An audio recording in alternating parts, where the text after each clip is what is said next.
روایت لکھی ہے دیلمی کے حوالے سے، فرمایا کہ ایک انسان کی موت کا وقت جب آتا ہے اور فرشتہ اس کی روح قبض کرنے کے لیے جب آتا ہے اور وہاں یا تو مرنے والا خود یاسین پڑھ رہا ہے یا کوئی وہاں بیٹھا ہوا یاسین پڑھ رہا ہے، تو ملک الموت واپس اللہ کے پاس جاتا ہے اور یہ کہتا ہے کہ اللہ وہاں یاسین کی تلاوت ہو رہی ہے، تو یاسین کے جتنے فرشتے تو نے پیدا کیے ہیں وہ سارے فرشتے اس مرنے والے کے پاس موجود ہیں، میں اس کی روح کیسے قبض کروں؟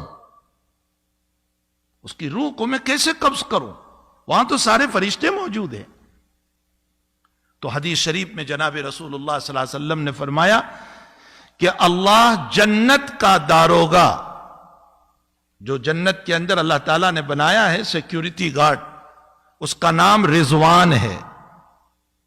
یہ رضوان کو اللہ بھیجتا ہے اس مرنے والے کے پاس اور اس کو جنت کے نظائر بتاتا ہے کہ یہ تیرے لیے تیار ہے، یہ باغ ہے، یہ مکان ہے، یہ چیزیں اللہ نے تیار کر رکھی، اور اخیر میں وہ جملہ کہتا ہے اللہ تیرا منتظر ہے، چل جلدی تو۔ جب یہ جملہ کہا جاتا ہے کہ اللہ تیرے انتظار میں ہے، وہ اپنی روح چھوڑ دیتا ہے۔ یہ یاسین شریف کی برکت ہے۔ حدیث شریف میں آتا ہے کہ موت کے موقع پر اگر یاسین شریف کی تلاوت کی جائے تو روح کے نکلنے میں بہت آسانی پیدا ہو جاتی، سہولت پیدا ہو جاتی۔ اس کی وجہ یہی روایت ہے کہ اس موقع پر فرشتے کی آمد پر رضوان کی آمد ہوتی ہے اور اس کو جنت کی بشارتیں سنائی جاتی ہے، جنت دکھائی جاتی ہے، جس کے نتیجے میں وہ تیار ہو جاتا ہے آخرت کی طرف اور وہ رغبت کرتا ہے آخرت کی طرف۔ تو سورہ یاسین شریف کتنی اہم سورت ہے۔ روایتوں میں ہے کہ بیماریوں کو دور کرنے کے لیے سورہ یاسین کی تلاوت ہے، اور اگر زیادہ بیماری ہے تو عروس القرآن پڑھو۔ عروس القرآن کا معنی سورہ رحمان، سورہ رحمان پڑھو۔ اور اگر لا علاج بیماری ہو گئی، ڈاکٹر نے منع کر دیا کینسر ہے اچھا نہیں ہوگا، ایڈس ہے اچھا نہیں ہوگا، فلاں بیماری ہے اچھی نہیں ہوگی، یہ وبا چل رہی ہے اور لنگز سارے ڈاؤن ہو چکے ہیں، اب یہ اچھا نہیں ہوگا، تو اللہ کے حبیب نے فرمایا سورہ تغابن پڑھو، اللہ لا علاج مرض کو اچھا کر دے گا۔ کتنی دیر لگتی ہے سورہ تغابن؟ 2 رکوع کی سورت ہے۔ یاسین شریف، سورہ رحمان، سورہ تغابن، ان صورتوں کے اندر اللہ نے کتنے فضائل رکھے۔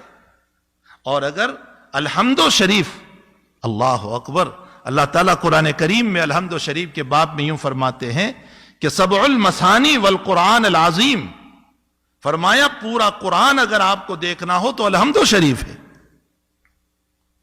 اسی لیے روزانہ اہتمام کیا جائے الحمد شریف کے باب میں۔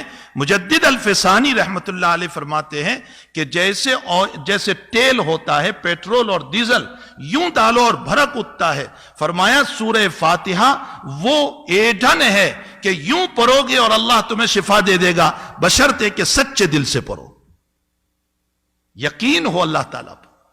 نبی علیہ الصلوۃ والسلام کا معمول گرامی تھا کہ ہر نماز کے بعد، چاہے اس کے بعد سنتیں ہو یا سنتیں نہ ہو، سنتیں ہیں تو سنتوں کے بعد، اور سنت نہیں ہے تو فرض کے بعد، حضرت کا معمول تھا آیت الکرسی پڑھتے تھے ایک مرتبہ، تو آیت الکرسی پڑھی جائے۔